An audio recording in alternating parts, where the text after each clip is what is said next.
Thanks for joining us. I'm Sam Shocker. We can feel that winter is closer than ever. Overnight brought us our lowest temperatures in 228 days.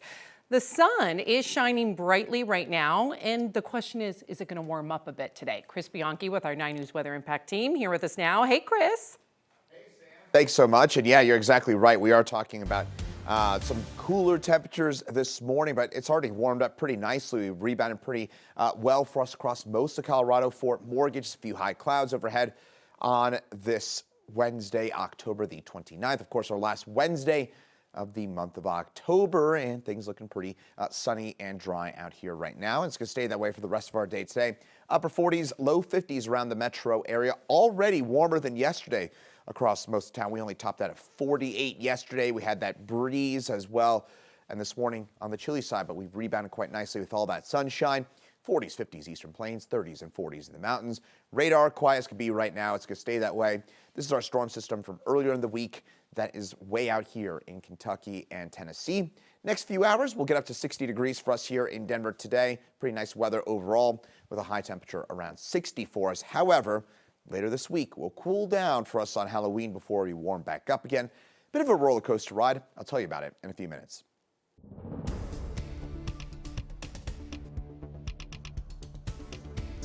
25 people have died in Haiti after rain from Hurricane Melissa caused a river to flood over its banks and get into nearby homes. Right now, the monster storm is battering Cuba after pummeling Jamaica yesterday. NBC's George Salas was in Kingston when it came ashore as a Category 5 storm with 185-mile-an-hour winds. Hurricane Melissa making another landfall, slamming into Cuba with driving rain and wind.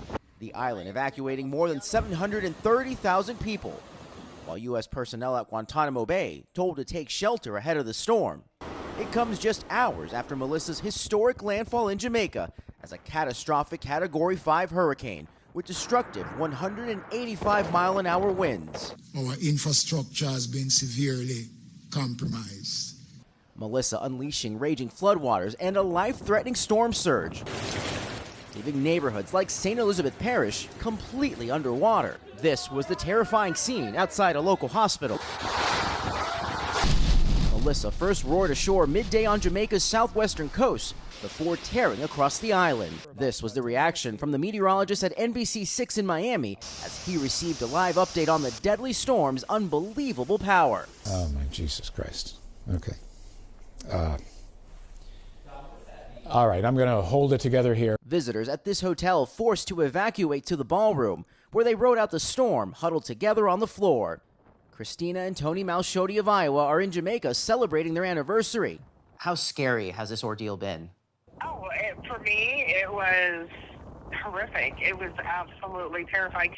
Officials warning the damage assessment could take weeks and that the recovery could be hampered by airports that remain closed. A Boulder County man says he is safe after riding out the storm in a concrete home on the far western side of Jamaica.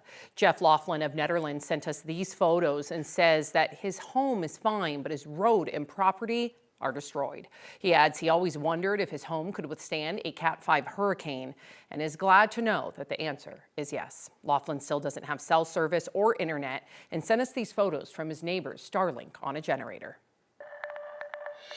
Westminster police have launched a homicide investigation into a woman's death Monday night. Police say around 8 o'clock they found the woman in a car with gunshot wounds. She later died at the hospital. That car was in a parking lot of a business along 84th Avenue at Decatur Street. Her identity has not been released yet, but if you know anything, Westminster police want to hear from you. A man shot while driving on I-225 earlier this month has died from his injuries. Now charges against the person accused of shooting him have been upgraded to murder. Aurora police say on October 18th, they responded to a car that had crashed into a barrier and found the man behind the wheel had been shot. Police used flock cameras to track down the suspect, Celine Oriana. APD says he is a Honduran citizen with a criminal history who's been deported multiple times. The man accused of stabbing a teacher outside of Thornton School last week is now charged with first-degree attempted murder. Police say several kids were around when Damian Brooks attacked the teacher outside the Meadow Community School last Thursday. Officers tell 9 News Brooks lived right across the street from the school. He now faces 4 total charges for the stabbing. The victim is expected to be okay. Colorado's Attorney General is suing the Trump administration over the decision to move U.S. Space Command from Colorado Springs to Huntsville, Alabama. President Trump had argued the headquarters is moving out mostly because of Colorado's vote-by-mail system, calling it rigged. State Attorney General Phil Weiser calls that claim false, and the move a violation of federal law because Congress wasn't told. The state is now seeking a court order to declare the move unconstitutional to stop it from happening. Good news for the unhoused in Loveland. The city is keeping the temporary homeless shelter open through the winter. The city announced it will actually keep the shelter at the Loveland Resource Center open through March 15th. The permit was extended even though the shelter isn't intended to house people overnight. Still, up to 22 people will be able to sleep inside, and it has room for about 20 tents outside. City leaders say that they are still working on a long-term plan. CDOT has finally nailed down what a new intersection at Spear and I-25 could look like.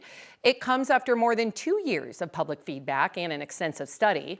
They want to make a diverging diamond interchange, which would operate similar to this. One of them just opened near DIA, so it creates a consistent flow of traffic and it eliminates left turns across oncoming traffic, which improves safety for drivers. CDOT plans to replace the bridges at Spear and 23rd Avenue over I-25, and right now those bridges don't have enough clearance for large trucks, and it's resulted in some hits to the bridge. CDOT also wants to improve the traffic flow at 23rd Avenue with a braided ramp. That would help the ramp with connections and provide more time to merge on and off I-25.